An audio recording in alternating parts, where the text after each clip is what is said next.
Hi everyone, it's Laurie Blomer here. It is Sunday, March 31st, 2024, Easter Sunday for those of you who celebrate Easter. So I wish you a very blessed Easter.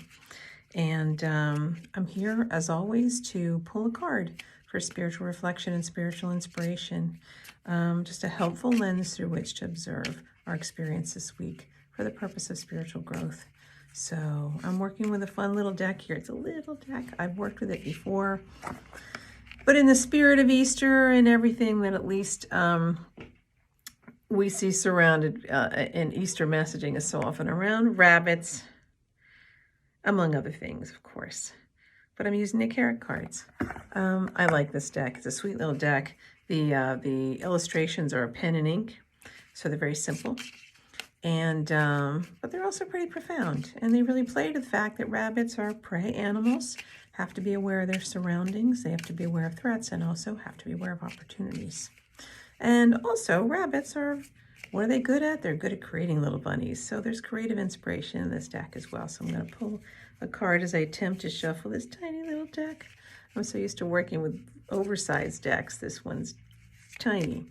So I'm going to pull a card. The one my thumb lands on is the one that I'm going to pull, and it is the Setting Sun. Card number 41. I like to call it the number. I have an interest in numerology. Many of you know that I'm now doing numerology charts for those who would like my help with that. It's a symbol system similar in it, like astrology is a symbol system that describes sort of the factors at play when we chose to be born, the energies at play that help define our life and our attributes. It's a fun, interesting way to look at our character, our life path, and so on. Anyway, I digress. I pay attention to the number 41 because in numerology you add the 1 and the 4 together. We have a 5. 5 is the number of adventure. It's the number of freedom. It's the number of exploration. It is a number of creativity. It's a number of novelty. It also can be a number of boredom and just itching for change. The setting sun for some people may represent a really peaceful thing, as in the ending of a beautiful day, or perhaps the just the beauty and the awe-inspiring experience of watching the sun go down and the effect that the sun and the light has in the sky.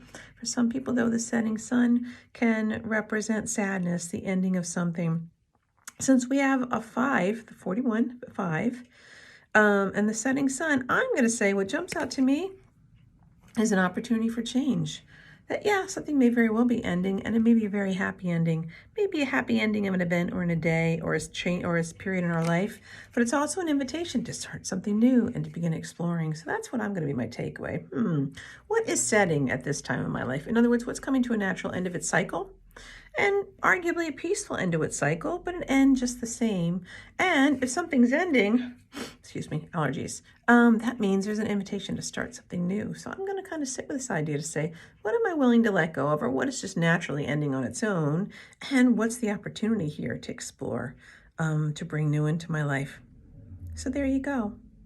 I'm also going to mention to you, I think of Christian iconography and just the symbolism of Easter of itself is the resurrection of Christ. Again, for those of you who follow Christianity, if you don't, I'm not here to give you a lesson on religion or tell you to feel a certain way, but the idea of that really what Easter represents is a resurrection, that the soul does not die with physical death, that the soul is eternal. So this is also, it tells me it's a nice metaphor for the fact that things may appear to be ending, but they may not necessarily be ending. It may be just a new chapter, a new beginning, a resurrection in some other form in your life, something beginning anew. So I would leave you with that thought for today from the tarot cards, excuse me. Thank you for watching. Again, my name is Laurie Blomer. My website is laurieblomer.com. My email address is laurieblomerpsychic@gmail.com. Would love to hear from you. Would love to work with you, and I hope you have a wonderful day. Enjoy that sunset, and I'd love to hear what you are anticipating with the next sunrise. Thanks again for watching.